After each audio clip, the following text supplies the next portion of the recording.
السلام عليكم ورحمة الله وبركاته. بسم الله الرحمن الرحيم. قل هو الله أحد الله الصمد لم يلد ولم يولد ولم يكن له كفوا أحد. அன்பிற்கினிய எல்லாம் வல்ல அல்லாஹ்வின் நல்லடியார்களே, அல்ஹம்துலில்லாஹ், இந்த புனிதமிக்க ரமதான் மாதத்துடைய கடைசி பகுதியிலே நாம் இருந்து கொண்டிருக்கின்றோம். அல்லது இந்த கடைசி பகுதியை நாம் அடைய இருக்கின்றோம்.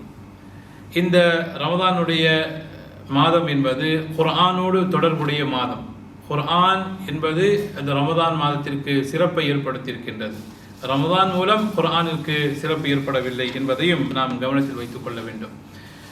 எனவே குர்ஆனோடு நம்முடைய தொடர்பு என்பது வெறும் திலாவத்தோடு நாம் முடித்து கொள்ளாமல் அதனுடைய ஆழமான அர்த்தங்களை தெரிந்து கொள்வதும் அவசியமானதாக இருக்கின்றது. அந்த அடிப்படையில் சூரத்துல் இஹ்லாஸ் மூலம் ஒரு 5 முக்கியமான குறிப்புகளை இன்ஷா அல்லாஹ் நான் உங்களுக்கு முன்னால் கொண்டு வந்திருக்கின்றேன்.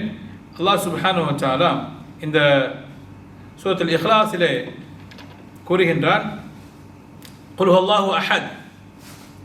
தௌஹீதை அல்லாஹ் இந்த சூராவிலே நிலைநாட்டுகின்றான். இது முதலாவது விஷயம்.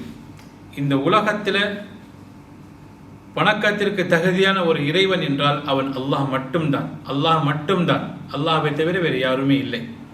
இந்த ஆணித்தரமான இந்த செய்தியை அல்லாஹ் சுப்ஹானஹு வ தஆலா மக்காவில் இறக்கிய அத்தியாயங்களில் மிக முக்கியமான செய்தியாக அல்லாஹ் ரப்பல் ஆலமீன் அறிவித்திருக்கின்றான். இரண்டாவது, அல்லாஹ் ரப்பல் ஆலமீன் அவன்தான் வணக்கத்திற்கு தகுதியானவன் என்றால் அவனுக்கு எந்த தேவையும் இருக்காது. அவன் எல்லா தேவைகளை விட்டு அப்பாற்பட்டவன், அல்லாஹு ஸமத். அப்போ 2 முக்கியமான தன்மைகள் இங்கே நாம் பார்க்கின்றோம். மூன்றாவது, அல்லாஹுக்கு குடும்பம் என்பது கிடையாது. எப்படி இன்றைக்கு மற்ற மதத்தினருடைய கடவுள்களை ஒரு குடும்பமாக சித்தரிக்கிறார்களோ அந்த குறைகளுக்கு அப்பாற்பட்டவன். காரணம், குடும்பம் என்றால் ஒரு மனிதன் பலகீனம் அடைவான், அவனுக்கு பிறகு அவனுடைய வாரிசுகள் அந்த இடத்தை பிடிப்பார்கள். எனவே அல்லாஹ் சுப்ஹானஹு வ தஆலா நித்திய ஜீவனாக இருக்கின்றான். அல் ஹை அல் கய்யூம், அவன் நிரந்தரமானவனாக இருக்கின்றான். எனவே அவனுக்கு குடும்பமும் கிடையாது, அவனுக்கு மனைவியும் கிடையாது, குழந்தையும் கிடையாது என்பதை அல்லாஹ் ரப்பல் ஆலமீன் இந்த சூறாவிலே மறுத்திருக்கின்றான். நான்காவது, அவனுக்கு எந்த ஒரு இணை கிடையாது, அவனுக்கு எந்த பார்ட்னரும் கிடையாது. இந்த 4 விஷயங்கள் அல்லாஹ் சுப்ஹானஹு வ தஆலா இந்த சூறாவிலே சொல்வதன் மூலமாக இந்த சூறாவுடைய சிறப்பு மிகப்பெரிய அளவில் அல்லாஹ் உயர்த்திருக்கின்றான்.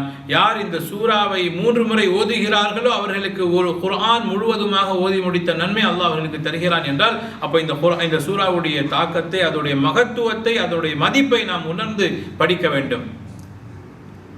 அதே போல இந்த சூரா என்பது யார் இதை ஓதுகிறார்களோ இந்த சூரா அவனை சொர்க்கத்தில் கொண்டு போய் சேர்க்கும். ஒரு ஹதீஸ் வருகின்றது, ஒரு சஹாபியை பற்றி மற்ற சஹாபாக்கள் இவர் எப்பொழுது பார்த்தாலும் சூரா இஹ்லாஸ் ஓதி கொண்டிருக்கிறார் என்று சொன்னபோது நபிகள் நாயகம் சொன்னார்கள், அந்த மஅ மன் அஹ்பப்த, நீ எதனை நேசிக்கின்றாயோ அதனுடன் நீ இருப்பாய், நீ யாரை நேசிக்கின்றாயோ அவர்களுடன் நீ இருப்பாய் என்று அல்லாஹ்வின் தூதர் சொன்னார்கள். எனவே இந்த சூறாக்களை நாம் நேசிப்போம், அதனோடு நம்முடைய வாழ்க்கையை இன்ஷா அல்லாஹ் இணைத்து வாழ்வோம். அல்லாஹ் சுப்ஹானஹு வ தஆலா அத்தகைய நல்ல தௌஃபீகை நம் அனைவருக்கும் தந்தல் புரிவானாக. ஆமீன்.